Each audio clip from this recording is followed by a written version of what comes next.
Billionaire Ethan Cole was hurrying to a meeting when a fast-moving bicycle hit his hand. His Tesla key slipped out and rolled deep under a parked truck. He got down on his knees and tried to reach for it. His arms shook and his expensive suit got covered in grease and dirt, but the key was still too far away. Suddenly, a homeless man walked up and gently asked if he could help. He got on his knees, crawled halfway under the truck, and brought the key back to Ethan. When Ethan tried to give him money, the man just smiled and shook his head. It seemed like a small moment, but that simple act would lead Ethan to a secret his mother had been searching for 25 years. Before we go back, let us know where you're watching from, and subscribe because tomorrow I've got something extra special for you.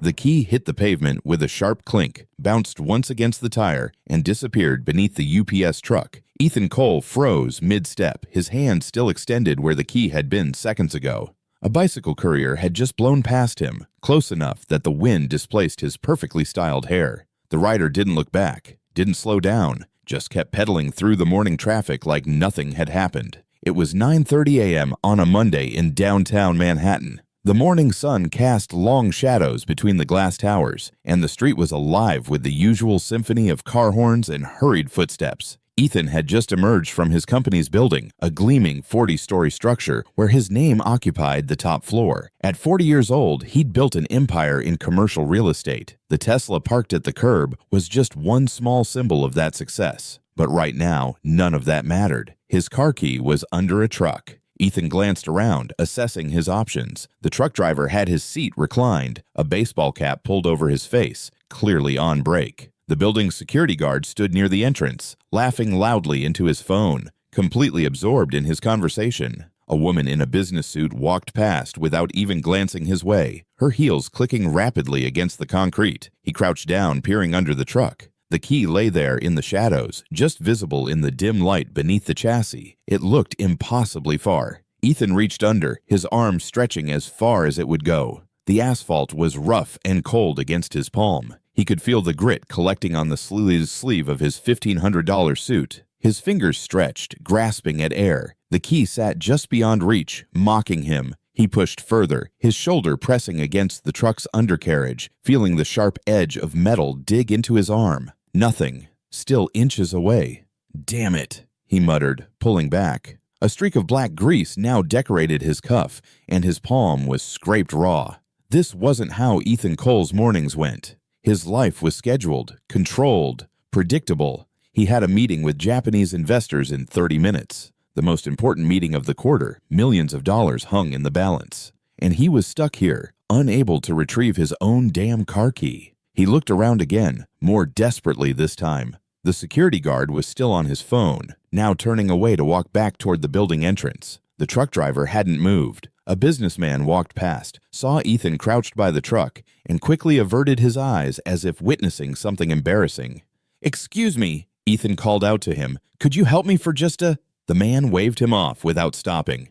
"Sorry, late for a meeting." Frustration bubbled up in Ethan's chest. He pulled out his phone, considering calling his assistant Emily. But what would she do? She couldn't exactly teleport here and retrieve it for him. He could call a tow truck, but that would take at least an hour, maybe more. The meeting started at 10. He was running out of time. Ethan got down on his hands and knees, ignoring the dirt on the sidewalk, ignoring how ridiculous he must look in his tailored suit. He pressed his cheek against the cold concrete, trying to get a better angle, reaching under again with both hands this time. His fingers brushed the key. So close. Just another inch. He stretched further, his ribs pressing painfully against the truck's undercarriage, his face scraping against the rough pavement. His fingertips touched the metal of the key, but he couldn't get purchase on it. It just slid further away.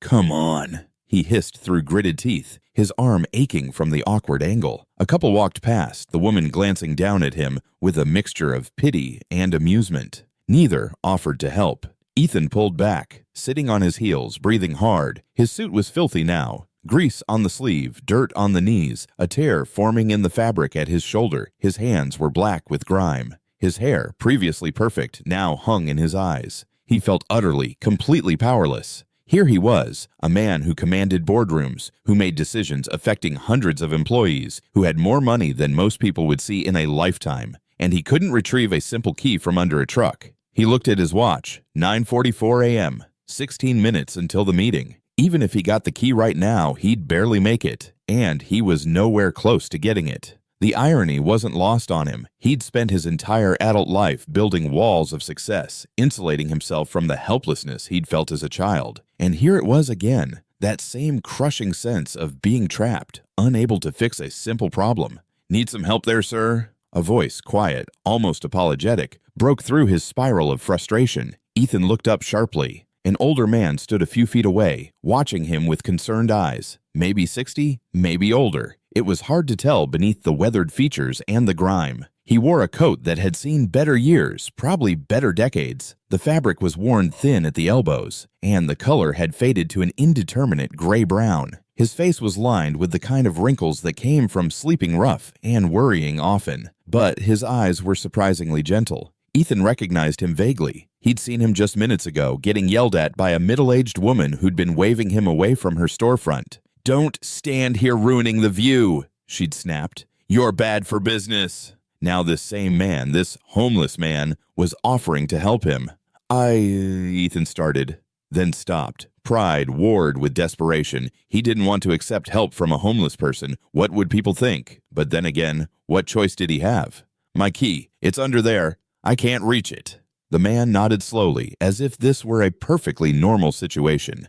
"Let me try, sir. Sometimes a different angle helps." Without waiting for permission, the man approached and knelt down on the sidewalk. His knees touched the concrete with practiced ease, a motion he'd clearly performed countless times. He didn't hesitate, didn't worry about his clothes getting dirty. He lowered himself further, his body surprisingly flexible despite his age, and slid partway under the truck, with a fluidity that came from years of making himself small, fitting into tight spaces. Ethan watched, frozen between embarrassment and desperate hope.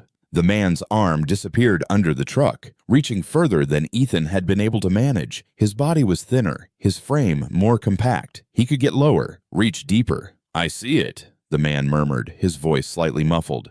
"Just a bit more." There was a moment of silence, the sound of fabric scraping against metal, and then, "Got it." The man's hand emerged, fingers curled around the key. Bits of dirt and a smear of old engine oil clung to the metal, and the man's hand was even dirtier. But there it was, the key. Retrieved. The man carefully pulled himself out from under the truck, stood with a slight grunt, his joints clearly protesting, and wiped the key against his coat. The coat was hardly cleaner than the key, but the gesture was careful, almost reverent, as if he were polishing something precious. "Here you go, sir," he said, extending the key toward Ethan. His voice was calm, respectful. There was no judgment in his eyes, no resentment at having to help someone obviously wealthier than him. Just a simple, uncomplicated kindness. Ethan took the key, and for a moment, he couldn't speak. Relief flooded through him, sharp and almost overwhelming. He'd been stuck, helpless, and this stranger had fixed it in seconds. Thank you," he finally managed, his voice rougher than he intended. I couldn't get it. Thank you." The man smiled, a small genuine expression that transformed his weathered face. "No trouble at all, sir. Glad I could help." Ethan reached quickly for his wallet, pulling out several $20 bills. He had about $200 in cash. "Please, let me give you something. You just saved me from missing the most important meeting of my life." The man looked at the money for a brief moment. Ethan saw something flicker in his eyes. Not greed, but a kind of quiet acknowledgement of need. The man's coat was thin, his shoes had holes. $200 probably meant food for weeks. But then the man shook his head gently. "No need, sir. I just helped because I saw you needed help." The words hit Ethan like a physical blow. "But you should take it. You helped me." "And that's enough," the man said simply. His voice was kind but firm. "I didn't help you for money. I helped because you were stuck and I could unstick you. That's all." Ethan stood there, hand still outstretched, bills fluttering slightly in the morning breeze. In his 40 years of life, he'd learned that everything had a price. Assistants needed salaries. Business partners needed contracts. Friends needed networking opportunities. Even charity galas came with expectations of social return. But this man, this stranger who clearly had nothing, who probably needed this money more than anyone Ethan had met in years, wanted nothing in return. Not because he didn't need it, But because his help hadn't been transactional, the realization made Ethan feel small in a way that had nothing to do with his position on the ground moments ago. Are you certain?" Ethan asked, his voice quieter now. "I'm certain, sir." The man's smile remained gentle. "You have a good day now. Hope your meeting goes well." He turned and walked away, his gait slow and slightly uneven, shoulders curved inward against the world. Ethan watched him go, the key still in one hand, the money in the other, feeling something stir in his chest, something he couldn't quite name. It was a feeling from long ago, from a time before the success and the money, from childhood days he'd tried very hard to forget, days when he and his mother had very little, days when kindness from strangers had meant survival. The memory flickered and faded, but the feeling remained. Ethan looked down at his watch. 9:42 a.m.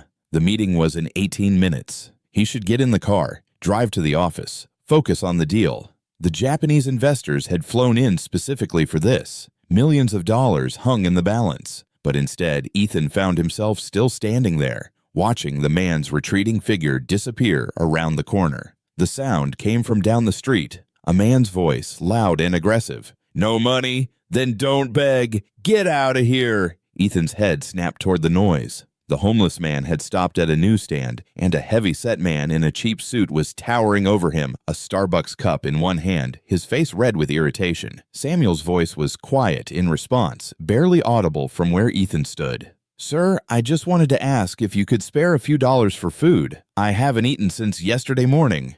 "Not my problem. You want to eat? Get a job." The man laughed, a harsh, mocking sound. "Lazy people like you are what's wrong with this city." The newsstand vendor looked away, pretending to organize his papers. Several pedestrians walked faster, eyes averted. No one wanted to get involved. Ethan felt his jaw tighten. He started walking toward them before he'd made a conscious decision to move. His expensive shoes clicked against the pavement with each step. By the time he reached the newsstand, the heavy-set man was still ranting. "Excuse me," Ethan said, his voice carrying the quiet authority he used in boardrooms. The man turned, and his expression shifted the moment he took in Ethan's appearance. The tailored suit, the confident bearing, the subtle markers of wealth and power. His aggression melted into something more cautious. "This guy's bothering me," the man said, though his tone had lost its edge. Ethan ignored him, turning instead to Samuel. "How much do you need?" Samuel looked startled.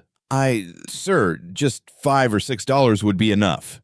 Enough for bread and maybe—" Ethan pulled out his wallet and removed all the cash inside, about $200. He held it out. "Take it. Buy what you need."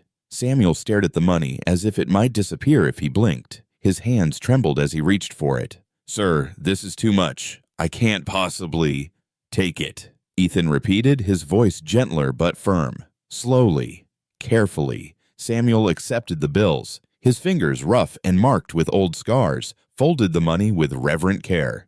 "Thank you, sir.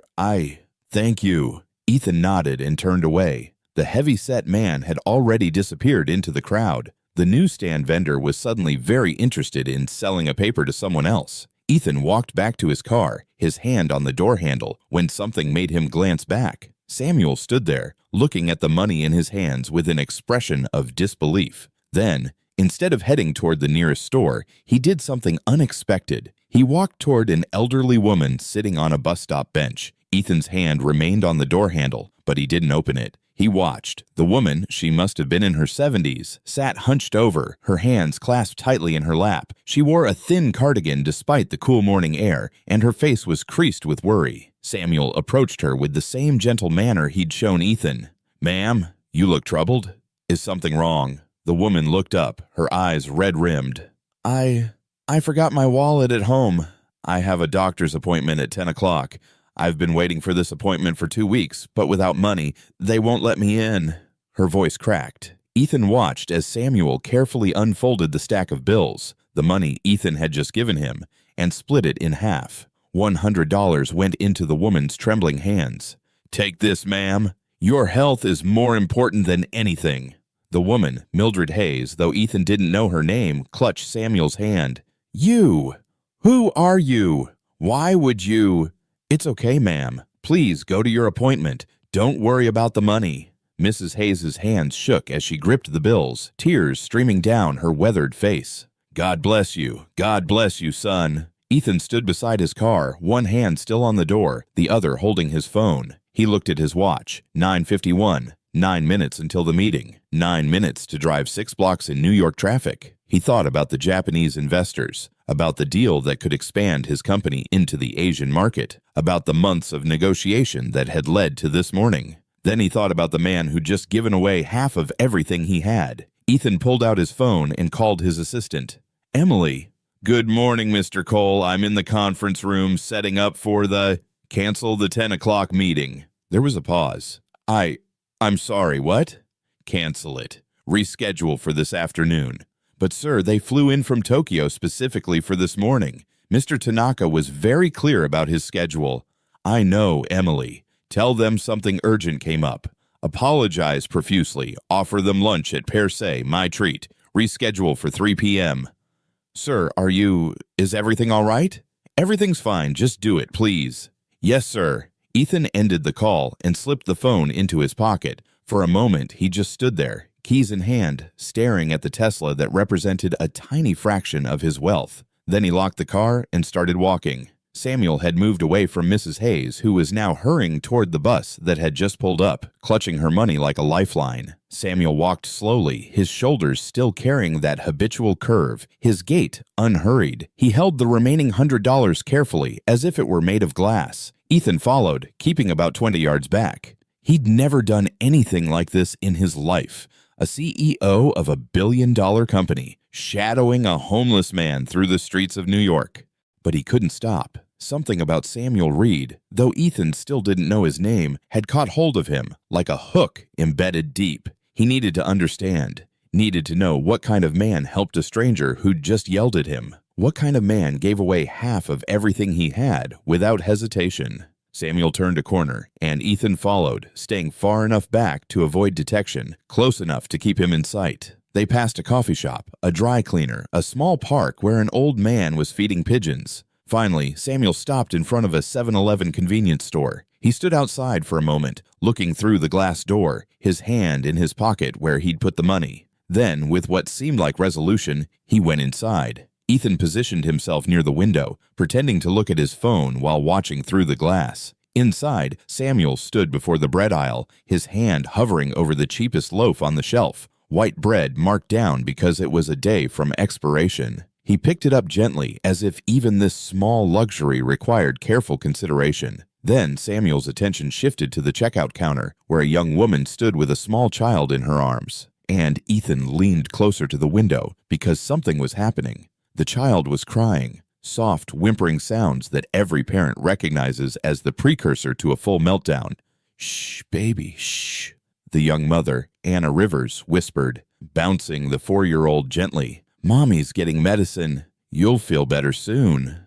On the counter sat a box of children's Tylenol, price tag reading $12.99. Anna's wallet lay open beside it, revealing a few crumpled ones and some change. She was counting it for the 3rd time, her lips moving silently, as if hoping the math would somehow change. The cashier, a young Vietnamese woman with kind eyes, waited patiently. I'm so sorry, Anna said finally, her voice thin with desperation. I thought I had enough. I'm short $5. I swear I counted before I left home. Behind her in line, a middle-aged man in business casual glanced ostentatiously at his watch and sighed. He had that look of someone perpetually 5 minutes late for something important. Look, can you hurry this up? He said. Some of us have jobs to get to. Anna turned to him, her face flushing. I'm sorry, She swallowed hard. Sir, could you possibly lend me $5? I'll pay you back, I promise. I can give you my number, my address. My daughter has a fever, and I need this medicine. The man's face hardened. I don't know you. How do I know you'll actually pay me back? If you can't afford it, don't buy it. Simple as that. He looked at the cashier. Can she just move aside so I can pay? Anna's eyes filled with tears. The little girl in her arms cried louder, her face flushed with fever. Mommy, it hurts. I know, baby, I know. Anna's voice broke. She looked down at the medicine, then at her daughter, then back at the medicine. Her hand trembled as she reached to put the box back. Excuse me. The voice was quiet but clear. everyone turned. Samuel stood a few feet behind them, his weathered coat and worn shoes marking him as clearly as a neon sign. In the fluorescent lights of the store, the dirt on his clothes was more visible, the lines on his face deeper. He stepped forward slowly, as if approaching a skittish animal. From his pocket, he drew out the folded $100 bill, the last of what Ethan had given him, all he had left in the world. "Please," he said to the cashier, "ring up her medicine too. I'll pay for both." Anna stared at him, her mouth falling open. She looked at the man, at his ragged appearance, at the money in his trembling hand, and then back at his face. "You, but you." She couldn't form the words. "Your daughter needs medicine," Samuel said simply. "That's what matters." The cashier smiled, her eyes suddenly bright with moisture. Her fingers flew over the register. "The medicine is $12.99, and your bread is $3.50. Total is $16.49. Samuel handed over the $100 bill. The register drawer opened with a cheerful ding, and the cashier counted out his change. $83.51. Anna clutched the box of Tylenol to her chest like it was made of gold. Tears streamed openly down her face now. Thank you so much. I don't know how to. I'll pay you back. Tell me your name, where I can find you." Samuel shook his head gently. "No need, ma'am. Just take care of your little girl. But I have to repay you somehow." "You don't owe me anything, really." He collected his change and his bread, the plastic bag crinkling in his hand. The businessman behind them had gone quiet, his face red. He paid for his bottle of water without making eye contact with anyone and left quickly. Anna stood there, holding her daughter and the medicine, crying silently. The cashier reached over and squeezed her hand. "Some people are angels," the cashier said softly. Outside, Ethan had witnessed the entire exchange through the window. He stood with his back against the brick wall of the building next door, his hand pressed against his chest where his heart was beating harder than it should. $200. To him, it was what he spent on a single business lunch without thinking. To Samuel, it had been everything. A week's worth of meals, maybe more. Maybe the difference between eating and starving. And he'd given it away. Not once, but twice. First to Mrs. Hayes, now to Anna and her sick child. Ethan felt something burning in his throat, behind his eyes. When was the last time he'd felt this? This sense of, what was it? Shame? Admiration? A painful combination of both? He'd made his fortune by being smart, by being calculating, by understanding that every transaction had two sides and you needed to come out ahead. That was how business worked. That was how the world worked, except Samuel Reed lived in a different world, one where Ethan's rules apparently didn't apply. The door chimed as Samuel emerged from the store. He held his small plastic bag, one loaf of day-old bread and $83.51 in change, and stood for a moment in the morning sun, his eyes closed, taking a deep breath. Then he started walking again, and Ethan, without hesitation, followed. They walked for several blocks. Samuel moved slowly, conserving energy, the way homeless people learn to move when every calorie mattered. He passed a Starbucks without glancing at it, past a McDonald's where the smell of breakfast sandwiches hung heavy in the air. Ethan's stomach growled. He hadn't eaten yet this morning, had planned to grab something after the meeting, but Samuel had been without food since yesterday, maybe longer, and still he walked past the restaurants without breaking stride. They entered a quieter part of the city, where the buildings grew older and the streets narrower. The morning crowd thinned. Fewer suits, more worn jackets. Fewer briefcases, more plastic bags and shopping carts. Samuel turned into an alley. Ethan hesitated at the entrance. The alley ran behind an abandoned warehouse, dark even in daytime, smelling of old garbage and something more pungent he didn't want to identify. Cardboard boxes lined one wall, some flattened, some formed into crude shelters. He heard voices, low murmurs, a cough, someone singing tunelessly to themselves. Ethan stepped into the alley, his eyes adjusting to the dimness. Samuel had walked about halfway down and was settling into a spot beneath a crooked overhang where someone had rigged a tarp against the rain. An old blanket lay folded there, and Samuel sat down on it with visible relief, his back against the wall. This was home. Ethan felt his chest constrict. This narrow strip of filthy concrete was where a good man spent his nights. Samuel carefully removed the bread from its plastic bag, handling it like fine china. He opened the package slowly, the plastic crinkling loud in the quiet alley, and broke off a piece. Before he could bring it to his mouth, A voice croaked from nearby. "Nothing today either." An older man, older than Samuel, though it was hard to tell by how much, shuffled into view. Walter Grant was thin in a way that spoke of long-term malnutrition, his clothes hanging off a frame that seemed barely capable of supporting it. White hair stuck out in wild tufts around his head, and his face had the hollowed look of someone who'd forgotten what full felt like. He collapsed onto a piece of cardboard a few feet from Samuel, breathing heavily from even that small exertion. "Couldn't get anything?" Samuel asked quietly. Walter shook his head. "Everyone just walked past, like I'm invisible." He laughed, a bitter sound. "Maybe I am." Samuel looked at the bread in his hands. He looked at Walter. He looked at the 83R51 in his pocket, enough to buy more food, enough for several meals if he was careful. Then he looked at Walter again, really looked, and saw the tremor in the old man's hands, the way his lips had a slight blue tinge. Samuel stood up and walked over to Walter. He held out the bread. "Here, eat." Walter's eyes widened. No, Samuel, you haven't eaten either. I can't." "Walter, please, take it. I already owe you too much. You gave me your blanket when I was sick. You shared your food last week. I can't keep taking from you." Walter's voice cracked with a mixture of shame and gratitude. Samuel sat down beside his friend, still holding out the bread. "Walt, how long have we known each other?" 3 years? "About that. In 3 years, have I ever asked you to pay me back for anything?" Walter's eyes grew damp. "No, but—" "Then stop worrying about debt." Samuel's voice was gentle but firm. "We're in this together, you and me. Today I have something. I share with you. Tomorrow you have something. You share with me. That's how we survive. That's how we stay human." He pressed the bread into Walter's hands. "Besides," Samuel added with a small smile, "I still have some money. I can buy more. But you look hungrier than me, old friend." Walter held the bread, tears rolling down his weathered cheeks. "Thank you," he whispered. "God, Samuel, thank you." From the mouth of the alley, Ethan watched. His hands were clenched at his sides, his jaw tight. Samuel had given away the last of his food. Again. He'd kept nothing for himself. Again.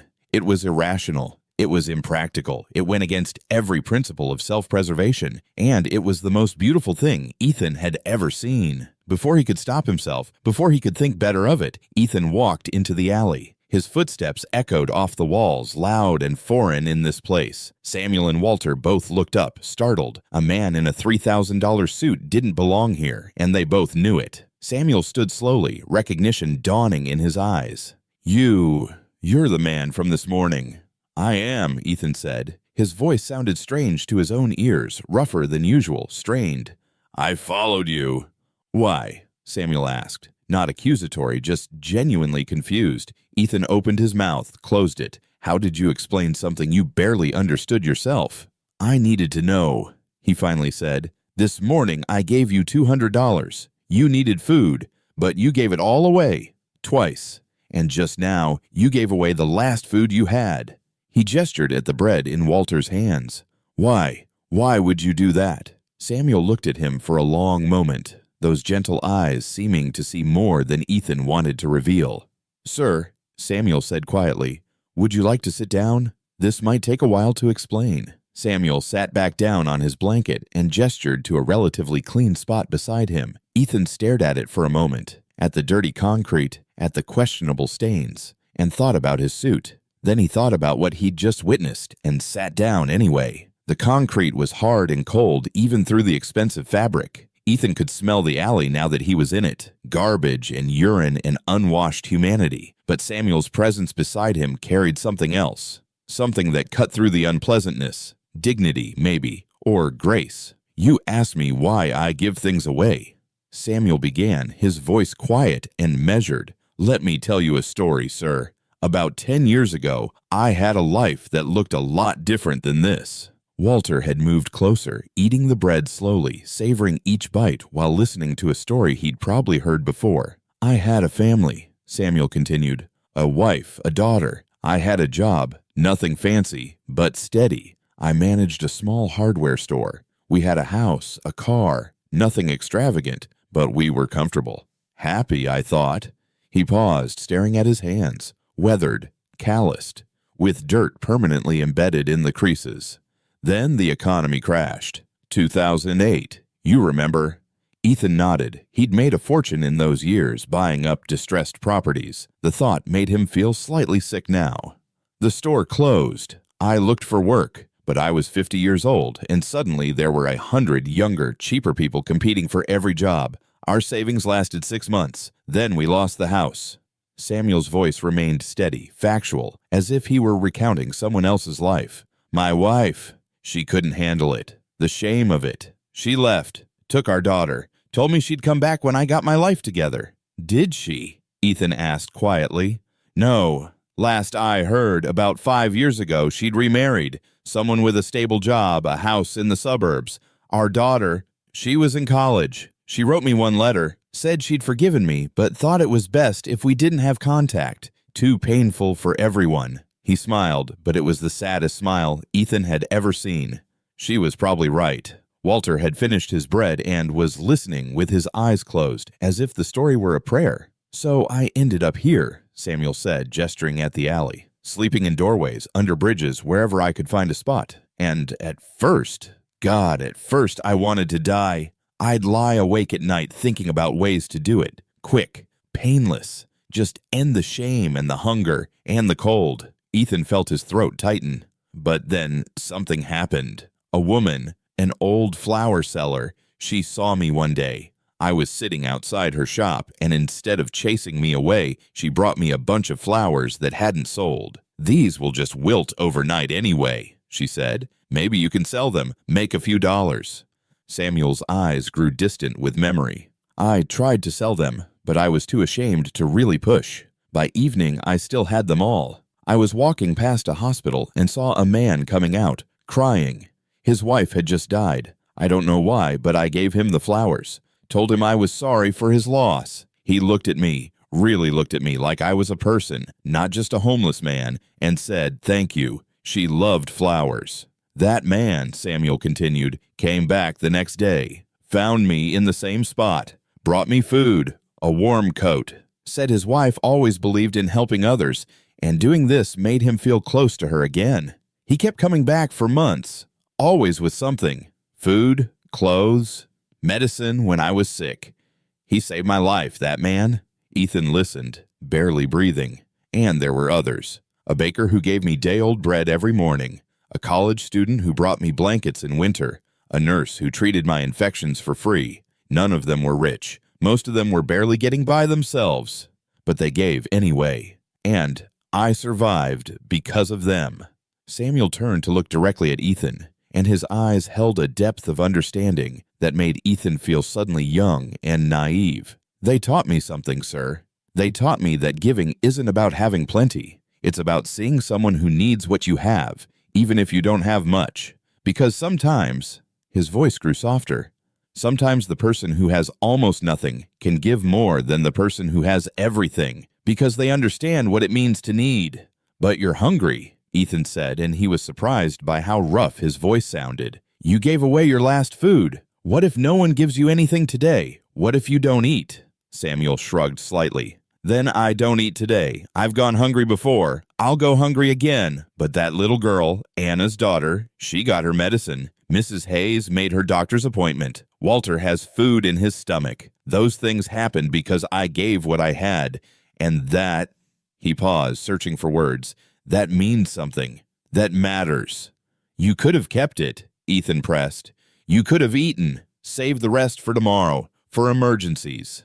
I could have, Samuel agreed, but then I'd be lying to myself about what kind of man I want to be. I've lost almost everything in my life, sir. My home, my family, my dignity, my pride. But there's one thing no one can take from me, the choice to be kind, to help when I can help, to give when I can give. That's the only power I have left, and I'm not giving that up. Not for anything. Ethan sat in silence. Around them, the alley continued its quiet rhythm, Walter humming tunelessly, someone coughing in the distance, the drip of water from a broken gutter. Do you know what the worst part of being homeless is? Samuel asked suddenly. It's not the hunger. It's not the cold. It's the invisibility. People look through you. They step around you like you're a piece of garbage on the sidewalk. They forget you're human. He looked down at his hands again. But when I help someone, when I give something, even if it's just a few dollars, even if it's just my last piece of bread, I stop being invisible to them and to myself.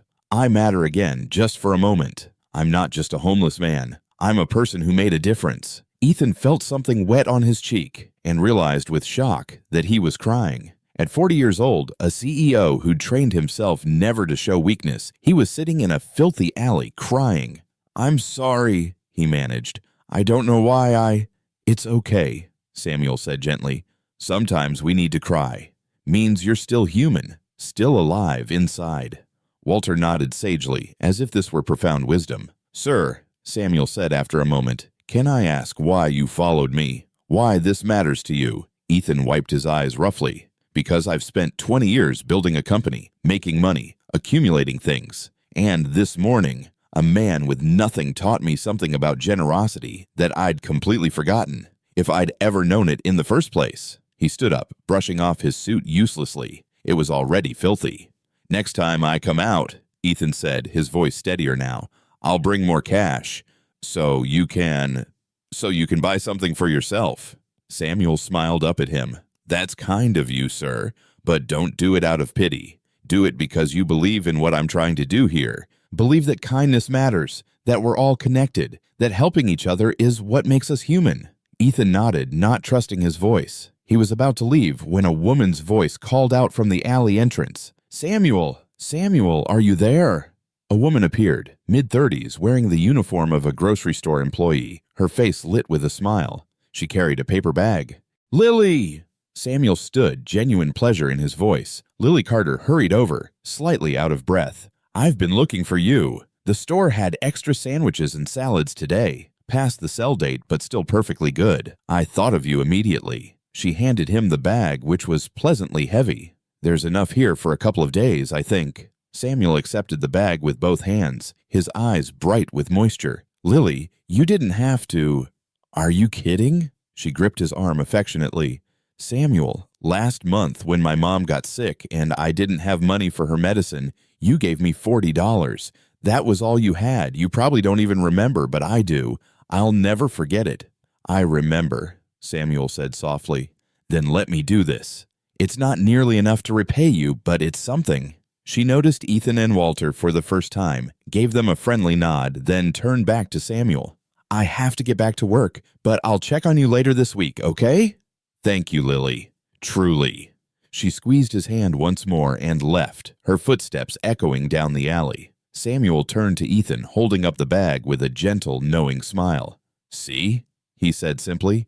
"Everything works out. Maybe not when we want it to, maybe not how we expect, but kindness finds its way back. It always does." Ethan stood there, struck speechless by the perfect timing, the perfect proof of Samuel's philosophy. Walter chuckled quietly. "Told you, Sam. Told you it'd come back around."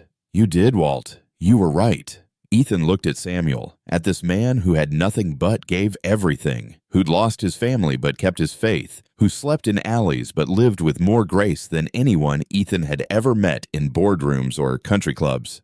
"I need to go," Ethan heard himself say, "but I'll see you again soon."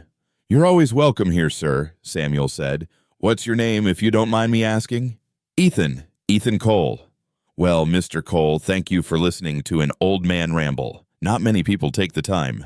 Thank you for teaching me something I should have learned a long time ago." Ethan walked out of the alley into the bright sunlight, which seemed almost harsh after the dimness. He stood blinking for a moment, disoriented, as if waking from a dream. His phone buzzed. A text from Emily. "Japanese investors very understanding. Lunch at Per Se arranged, 3 p.m. Meeting confirmed. Is everything okay?" Ethan looked at the message for a long moment. Everything okay? No, nothing was okay. Everything had changed. He typed back. "Everything's fine. Thank you, Emily. See you at 3. Then he started walking toward where he'd parked his car, his mind churning with thoughts he couldn't quite organize, feelings he couldn't quite name. But one thing was clear. Samuel Reed had cracked something open inside him, something he'd sealed shut years ago. And Ethan wasn't sure if he should be grateful or terrified. Probably both. The penthouse was quiet when Ethan arrived home that evening. He'd gone to the rescheduled meeting, signed the contracts, smiled, and shaken hands with the Japanese investors. The deal was done. $30 million in new development projects. It should have felt triumphant. Instead, it felt hollow. Now he stood in his entrance hall, looking at the marble floors and crystal chandelier, and all he could think about was Samuel's thin blanket on dirty concrete. "Ethan? Is that you?"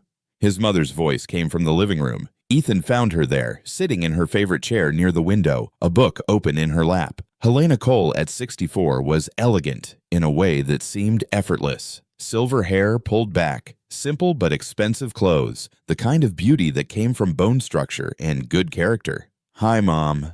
Ethan crossed the room and kissed her cheek. She studied his face with the intensity only mothers possess. "You look troubled. What's wrong?" Ethan sat down heavily in the chair opposite hers. "I met someone today."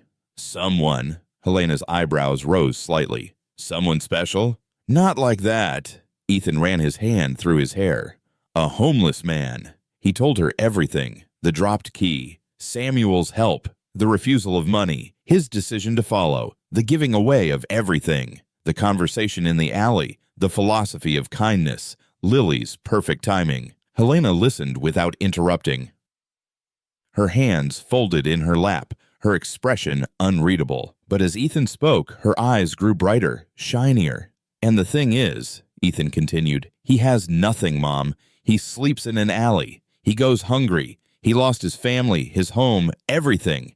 But he's still one of the best people I've ever met. He gives away everything he has because he believes, truly believes, that kindness comes back, that it matters more than survival." When he finished, there was a long silence. Then Helena started crying.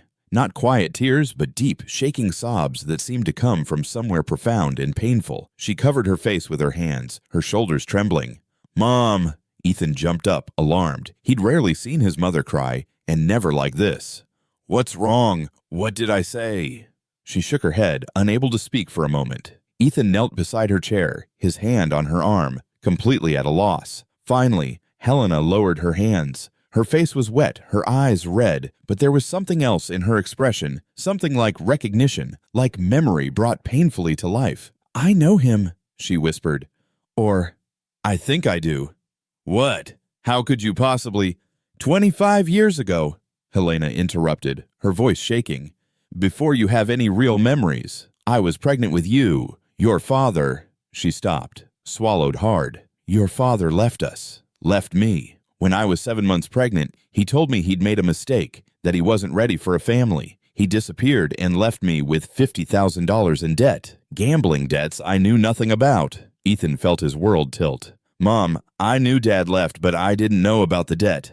"I never told you the whole story. I was too ashamed." Helena gripped his hand tightly. "I lost our apartment, lost everything. I was 7 months pregnant, and suddenly I had nothing.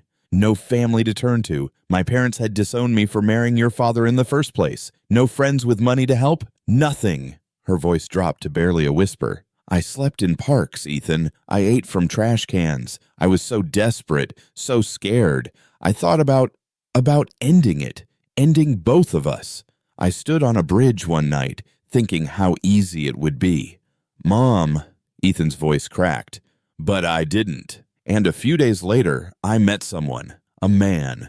Helena's eyes grew distant, looking at a past Ethan had never known existed. He was middle-aged, working class. His clothes were old but clean. He found me sleeping on a bench near his building, and instead of calling the police or walking away, he asked if I needed help. Tears fell freely down her cheeks now. "He brought me to his apartment, a tiny studio barely big enough for one person. He gave me the bed, said he'd sleep on the floor. Every day he went to work, and every evening he came home with food. He always claimed he'd bought too much, but I knew he was going without so I could eat." Ethan felt his own eyes burning. "He did this for 3 months, took care of me, a complete stranger, never asked for anything, never made me feel like I owed him, just helped because—" Helena's voice broke. "Because he said every child deserves to be born safe." She looked at Ethan directly. "When you were born, he took me to the hospital, paid for everything, Afterward, he helped me find a job, the laundry service, where I worked for years. He said, 'You have a son now. You need to be strong for him.' And then—" She paused, fresh tears falling. "Then, one day, he was just gone. I went to his apartment, and someone else lived there. The landlord said he'd moved out in the middle of the night, left no forwarding address." "Why would he leave?" Ethan asked. "I don't know. I looked for him for months, years even. I wanted to thank him properly, to repay him somehow, but I never found him." Helena gripped Ethan's hand harder. "Everything we have, Ethan, this house, your company, our life, it all exists because a kind man helped us when we had nothing. Without him, neither of us would be here." She reached up and touched Ethan's face gently. "And the man you described today, Samuel, the way he helps people, the way he gives everything away, the way he believes kindness matters more than survival. It sounds so much like him, like the man who saved us." "You think it's the same person?" "I don't know." Helena wiped her eyes. "It's been 25 years. People change, but that kind of goodness, that's rare, Ethan. I've lived a long time, and I've never met anyone else like him." She stood up shakily, and Ethan rose with her.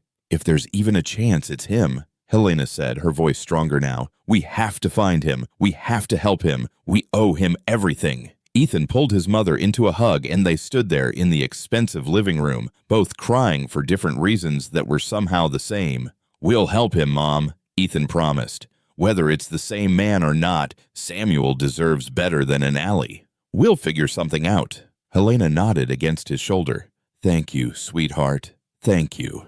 That night, Ethan lay awake in his king-sized bed, staring at the ceiling. He thought about his mother sleeping in parks while pregnant. He thought about a kind stranger who'd given her shelter. Also, he thought about Samuel, sleeping right now on a thin blanket in a cold alley. The distance between those two images, his comfort and Samuel's suffering, felt obscene.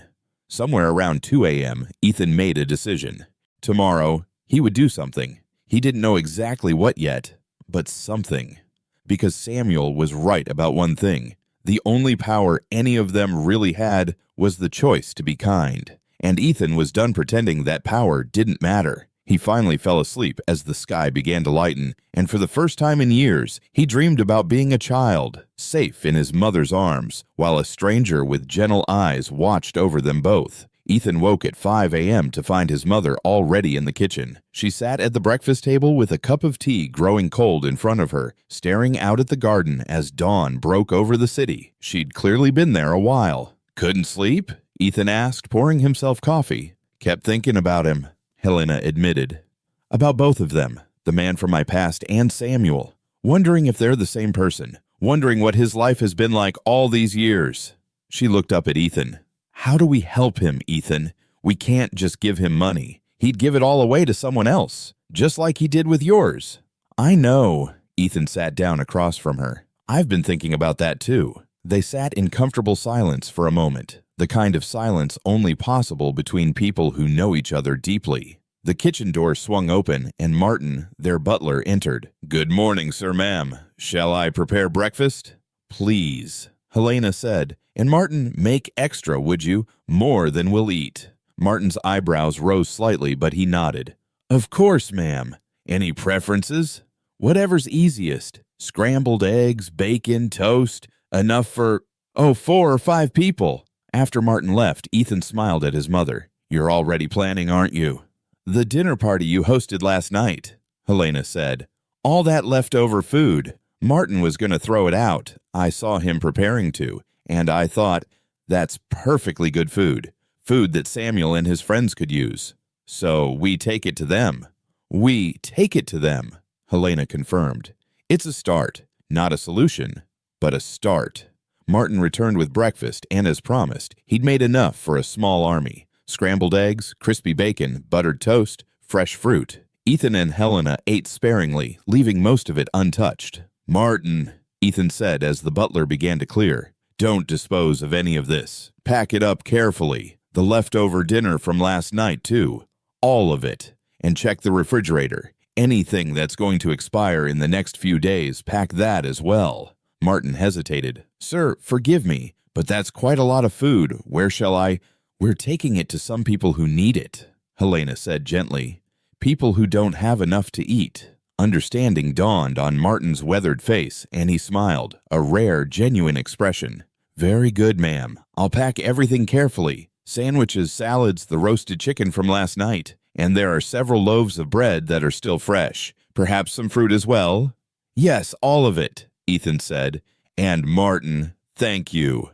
While Martin packed food, Helena disappeared to her room. She returned with several shopping bags. Clothes, she explained to Ethan. Things you've barely worn. That cashmere sweater from Christmas that didn't fit right. The jackets you never liked. And some things of my own. Warm socks, scarves. It's going to be cold tonight. By 7 p.m., they had assembled an impressive collection. Multiple bags of food, carefully packed and sealed. Warm clothing, even a few blankets that Helena had pulled from the guest room closet. Ready? Ethan asked. Helena squared her shoulders. Ready.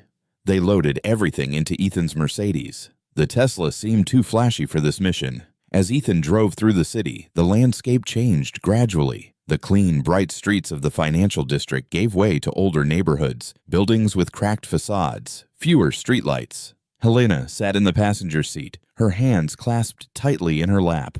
I'm nervous, she admitted. What if it's not him? What if I've built this up in my mind and... Then we'll still be helping people who need help, Ethan said. That's not nothing, Mom.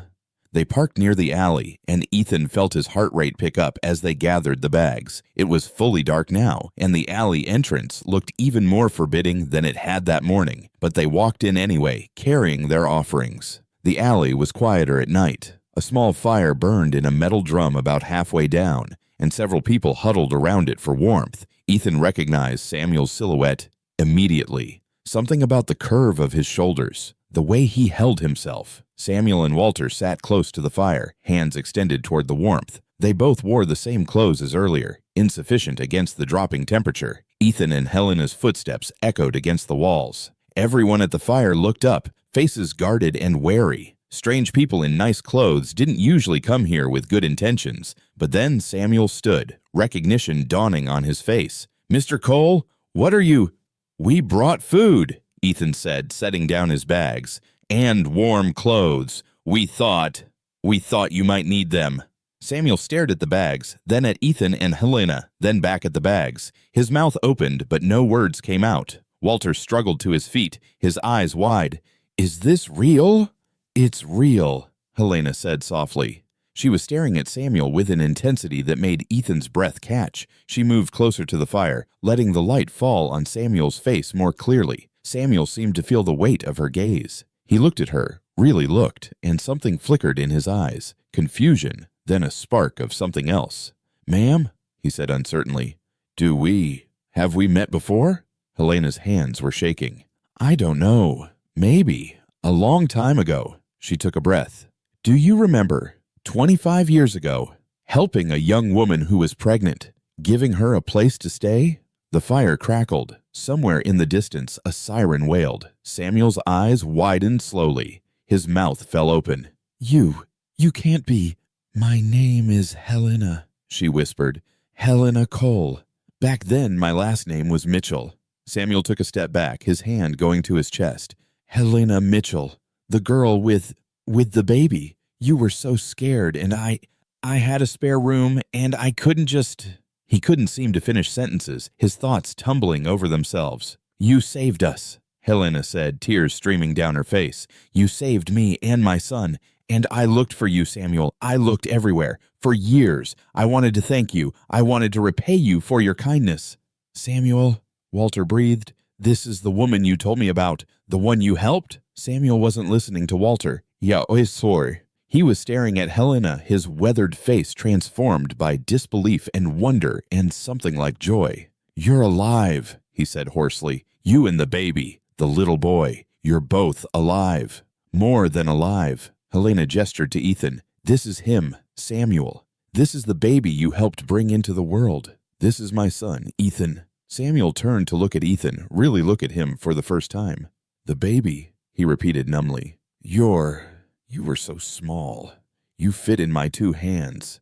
And now I'm 40 years old, Ethan said, his own voice unsteady. I'm alive because of you. We're both alive because you chose to help a stranger." The fire popped, sending up a small shower of sparks. Then Samuel made a sound, something between a laugh and a sob, and Helena stepped forward and wrapped her arms around him. Samuel stood rigid for a moment, as if he'd forgotten what an embrace felt like. Then his arms came up slowly and he hugged her back, and he was crying, and so was she, and so was Ethan, and even Walter was wiping his eyes.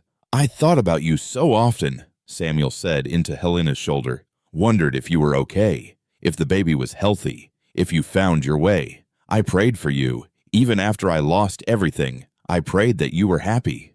"We are," Helena sobbed. "We're happy. We're successful. We have everything we could want. And it's all because of you. All of it."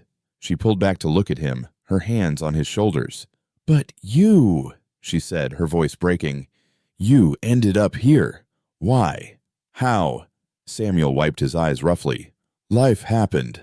I lost my job in the recession, lost my apartment. My wife left me because I couldn't provide anymore. My daughter, she was ashamed of me." He smiled sadly. "But I'm not bitter, Helena. I'm not, because I know that helping you was the right thing to do. I'd do it again, even knowing how things turned out for me." "That's not fair," Ethan said harshly. "You shouldn't have to suffer for being good." "Life isn't fair, Mr. Cole," Samuel said gently, "but we can be kind anyway. That's the choice we have." Helena gripped his hands tightly. "Samuel Reed, you are coming home with us. Tonight. No arguments." Samuel shook his head immediately. "I can't impose on you like that. You've already—" "This isn't charity," Helena interrupted firmly. "This is a debt we're repaying. 25 years overdue. You gave me shelter when I had nothing. Now I'm offering you shelter. It's not generosity. It's justice." "Besides," Ethan added, "you saved my life before it even really began. The least I can do is offer you a place to live." Samuel looked between them, his eyes bright with tears. I'm not, I'd be such a burden. I don't fit in your world." "You fit in any world," Helena said, "because you're one of the best men I've ever known. Please, Samuel, please let us do this." Walter cleared his throat. "Sam, my friend, I've known you 3 years, and in that time I've watched you give away every good thing that came to you. For once in your life, accept something for yourself. These people want to help you. They're not offering out of pity. They're offering out of love. Can't you see that?" Samuel looked at Walter, then at the bags of food and clothing, then at Helena and Ethan's faces. He swallowed hard. "I don't know what to say." "Say yes," Helena pleaded. "Please, Samuel, say yes."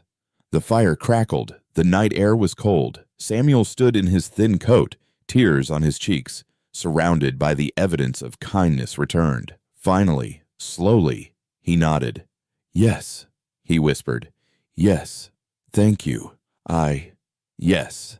Helena hugged him again, and Ethan joined them, and Walter clapped Samuel on the back with a grin, and for a moment, in that dirty alley, there was nothing but joy. The Mercedes was quiet on the drive to Ethan's house. Samuel sat in the back seat with Walter. Ethan had insisted Walter come too, at least for tonight, for a warm meal and a safe bed. Both men kept touching the leather seats tentatively, as if they might disappear. "I can't believe this is happening," Samuel murmured. "This morning I was scraping by. Tonight I'm—" "Going home," Helena said from the front seat. She'd turned to look at him, her expression soft.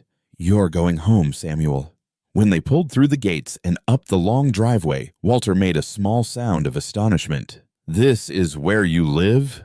"Where we live," Ethan corrected gently. "At least for now. At least until we figure out something more permanent." The house rose before them, 3 stories of brick and glass, windows glowing with warm light. To Ethan, it was just home. But seeing it through Samuel and Walter's eyes, he realized how overwhelming it must seem. Martin met them at the door, and if he was surprised by their guests, he gave no sign.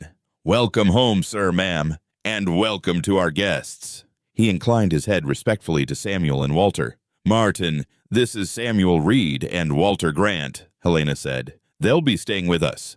Could you prepare the 2 guest rooms on the 2nd floor, the ones with the garden view?" "Of course, ma'am. Immediately." Martin paused. "Would the gentlemen like to freshen up? I could draw baths, lay out some clean clothes. Samuel looked down at himself, at his dirty coat, his worn shoes, his hands permanently marked with grime. Yes, that would be, yes, please. Martin led them upstairs while Ethan and Helena waited in the foyer. I can't quite believe it either, Helena said quietly. After 25 years. Karma, Ethan said. That's what Samuel would call it. Kindness coming back around. Maybe he's right. Upstairs, Samuel stood in the guest bathroom staring at the large tub filling with hot water. Steam rose from the surface, and on the counter, Martin had laid out fresh towels, soap, shampoo, even a new toothbrush still in its package. When had Samuel last had a hot bath? He couldn't remember. Years, certainly. He undressed slowly, embarrassed by his thin frame, his ribs too visible, old scars from fights and accidents on the street. But the water beckoned, and he lowered himself in with a gasp that was almost a sob. The heat soaked into his muscles, into his bones, washing away layers of dirt and cold and pain he'd learned to ignore. He dunked his head under, scrubbing his hair with shampoo that smelled like cedar and mint. Luxury beyond imagining. When he finally emerged, wrinkled and pink, he found clothes laid out on the bed. Soft cotton pants, a cashmere sweater, warm socks. They fit reasonably well.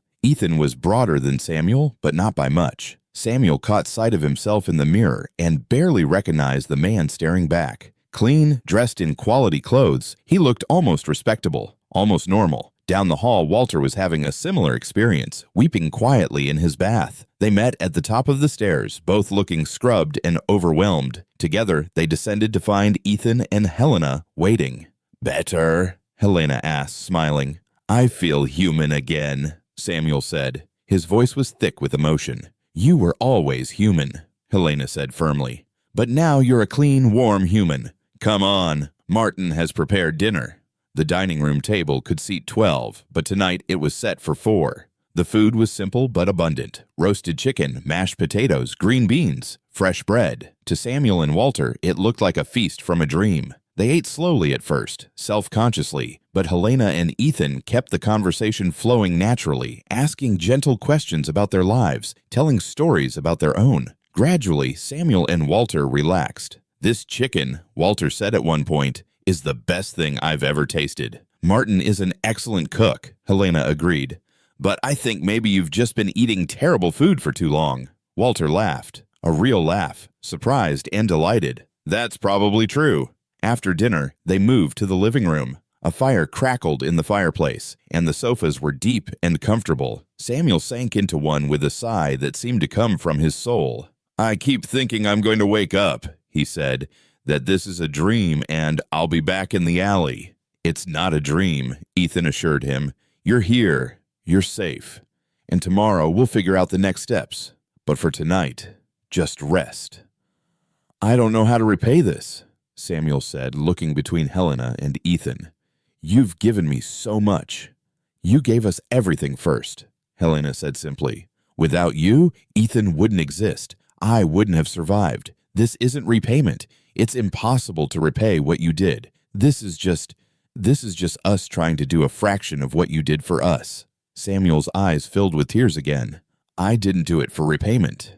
We know, Ethan said. That's why you deserve it. Eventually, Martin showed them to their rooms. Samuel's was beautiful. A large bed with crisp white sheets, a window overlooking the garden, a bookshelf full of classics. A robe hung on the back of the door, and a carafe of water sat on the nightstand. Samuel sat on the edge of the bed. The mattress was so soft, and put his face in his hands. For 10 years, he'd slept on concrete, on cardboard, in doorways. He'd been cold and hungry and frightened. He'd wondered if he'd die alone in some alley, unmissed and forgotten. And now he was here, in a clean room, in a safe house with people who cared whether he lived or died. Thank you, he whispered to the empty room, to God, to the universe, to Helena and Ethan. Thank you. He lay back on the bed, still fully dressed, and stared at the ceiling. The sheets smelled like lavender. The mattress cradled his aching back. He thought about the day's journey, from helping a stranger retrieve a key, to meeting Helena again, to this moment. The path of kindness that had wound through 25 years and brought them all back together. Maybe he'd been right all along. Maybe kindness did come back, Tears slid down his temples into his hair, but they were good tears, grateful tears. For the first time in a decade, Samuel Reed fell asleep without fear, without cold, without hunger. He slept deeply and peacefully, like a man who'd finally come home after a very long journey. Down the hall, Helena stood at her window, looking out at the garden. Ethan came to stand beside her. "Are you okay, Mom?" "I've been carrying guilt for 25 years, she said quietly. "Guilt that I couldn't find him, couldn't thank him, couldn't help him. And now," she turned to look at her son, "now I can finally let that go. He's safe. He's here. The debt isn't cleared. It never can be. But at least I can try." Ethan put his arm around her shoulders. "He's a good man." "The best," Helena agreed. "And tomorrow we make sure he stays safe, that he never has to go back to that alley." "Agreed." They stood together in comfortable silence, watching the moonlight on the garden, both thinking about the strange and wonderful ways that kindness could circle back, even after decades, even when it seemed impossible. In his room, Samuel slept on, dreaming of warmth and safety and family, things he'd thought lost forever, now miraculously restored. And in another room, Walter lay awake, staring at the ceiling in wonder, thinking that maybe, just maybe, good things could happen to good people after all. Tomorrow would bring new questions, new plans, new challenges. But tonight, there was only peace, only gratitude, only the quiet joy of kindness repaid. Morning came gently. Samuel woke slowly, confused by the softness beneath him, by the warmth, by the light streaming through actual windows with actual curtains. For a moment he panicked. Where was he? Before memory returned in a rush. Helena, Ethan, the house. It was real. He sat up carefully, his body protesting less than usual. His back didn't ache from concrete. His joints didn't scream from cold. He felt rested. The concept was almost foreign. There was a soft knock at the door. "Come in," Samuel called, his voice rough from sleep. Martin entered carrying a tray. "Good morning, Mr. Reed. I've brought coffee and some breakfast. Mrs. Cole thought you might prefer to ease into the day." On the tray was coffee, real coffee, dark and fragrant, along with toast, eggs, and fresh fruit. Samuel stared at it. You didn't have to." "It's our pleasure, sir." Martin set the tray on the small table by the window. "Please take your time. When you're ready, the family is downstairs." After Martin left, Samuel sat at the table and looked out at the garden. Birds sang in the trees. The sun was bright and warm. He bit into the toast. It was perfectly buttered, and felt tears prick his eyes again. This was what normal people had every day. This comfort, this safety. And he'd forgotten what it felt like. Downstairs, Walter was having a similar experience, eating scrambled eggs in the kitchen while chatting with Martin about his years in England. An hour later, both men joined Helena and Ethan in the living room. Morning light made the space warm and inviting. "Did you sleep well?" Helena asked. "Better than I have in a decade," Samuel admitted. "I almost forgot where I was when I woke up." "Good," Helena smiled. "We wanted to talk to you both about what comes next." Samuel and Walter exchanged glances. "We don't expect you to leave," Ethan said quickly, "but we thought you should know what we're thinking. For Samuel, this is your home now for as long as you want it. We have plenty of space. And Walter, you're welcome to stay as well, until we can help you find your own place if that's what you'd prefer." Walter's eyes went wide. "You'd do that? For me?" "Samuel cares about you," Helena said simply. "That's enough for us." Samuel shook his head slowly. I can't just live here like a charity case. I need to contribute somehow. I need to earn my place." "You already earned it," Helena said firmly. 25 years ago. But if you want to feel useful, we'll figure something out. Maybe you could help Martin with the garden. It's gotten a bit overgrown. Or if you want, we could help you find work, something stable." "I'd like that," Samuel said quietly. "To work again, to be useful." "Then we'll make it happen," Ethan promised. They talked for another hour about possibilities, about logistics, about the future. It felt surreal to Samuel, planning a future beyond the next meal, the next night, the next crisis. Around noon, there was a knock at the front door. Martin answered it and returned looking puzzled. "Sir, there's a young woman here asking for Samuel Reed. She says her name is Lily Carter." Samuel's face lit up. "Lily! She must have been worried when she couldn't find me in the alley." Lily appeared in the doorway, still in her grocery store uniform, her face creased with worry that transformed into shock when she saw Samuel, clean, well-dressed, sitting in a mansion's living room. "Samuel, what is this? Where's Walter? Are you okay? I went to the alley and you weren't there and I thought—" She was speaking rapidly, on the edge of panic. Samuel stood and went to her, taking her hands. "Lily, it's okay. Everything's okay. Actually, everything's wonderful." He turned to Helena and Ethan. "This is Lily Carter. She's been helping me with food from her store." "We remember," Ethan said warmly. "You brought food yesterday, just when it was needed most." Lily looked around at all of them, completely confused. "Will someone please tell me what's going on?" So they did. Samuel explained about helping Ethan, about Ethan following him, about discovering that Helena was the woman he'd helped decades ago, about being invited here, about the chance to start over. By the time he finished, Lily was crying. "Oh, Samuel, oh my God, you deserve this. You deserve all of this and more." "Would you like some lunch?" Helena offered. "We'd love to hear more about how you know Samuel." Over lunch, Lily told stories about Samuel's kindness, how he'd given her money for her mother's medicine, how he'd helped her carry groceries when she'd sprained her ankle, how he'd talked her through a panic attack when she'd lost her job last year. "He saved my life," Lily said simply, "multiple times, and he never asked for anything in return." "That's Samuel," Walter said, smiling at his friend. "Gives everything away." "Not anymore," Helena said. "From now on, Samuel gets to receive for a change." After Lily left, with promises to visit often, the four of them sat in comfortable silence. "I still can't quite believe this is real," Samuel said finally. "That kindness actually does come back. I believed it. I told everyone I believed it, but some part of me wondered if I was just telling myself a story to make the suffering bearable." "It's real," Ethan said. "You're the proof. Your whole life is the proof." Samuel looked at this family. At Helena, who he'd helped so long ago, at Ethan, who existed because of that help, at Walter, who'd become his friend in the darkest times. He looked around at the comfortable room, felt the warmth of the house, smelled lunch still lingering in the air. "I was so lost," he said quietly. "When I lost everything, my job, my wife, my daughter, I thought my life was over. I thought I'd failed at being a man, a husband, a father, but maybe—" He paused, searching for words. "Maybe I didn't fail. Maybe I just found a different way to live, to matter, to make a difference." "You made all the difference," Helena said, her voice thick with emotion.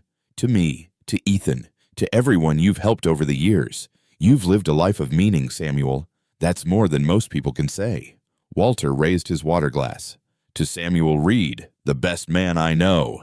They all raised their glasses, even Samuel, though his hand shook slightly. "To second chances," Ethan added. "To kindness that comes home," Helena finished. They drank, and through the window, the afternoon sun cast golden light across the room, warming everything it touched. Outside, the world continued its usual chaos, people rushing, competing, taking what they could get. But inside this house, a different kind of world existed. One built on generosity, on memory, on debts that could never truly be repaid but could at least be honored. Samuel Reed had given everything when he had nothing, had believed in goodness when life gave him every reason not to, had chosen kindness even when kindness seemed foolish. And now, finally, he was home. Not just in a physical house, but in a place where he was valued, where he was loved, where his life meant something, not because of what he owned, but because of who he was. The circle was complete. The debt, impossible to fully repay, was at least acknowledged.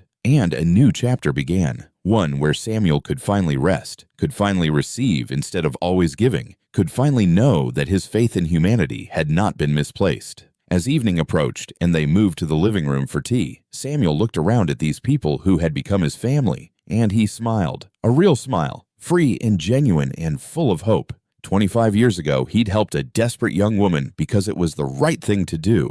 Today, that choice had saved his life in return. Kindness had come full circle, and Samuel Reed, at last, was exactly where he belonged. And just like that, the story of Samuel Reed came full circle, from a quiet man sleeping beneath an alleyway tarp to the very heart of a family he once saved without ever asking for anything in return. from giving away the little he had, to finally receiving the kindness he had spent a lifetime offering to others. If this journey touched you in any way, if Samuel's faith in kindness stirred something inside you, or if Ethan's transformation reminded you that compassion can still change the world, feel free to share your thoughts in the comments below. And don't forget to like and subscribe, so together we can keep stories like this alive in a world that too often forgets how powerful a simple act of kindness can be. See you in the next story.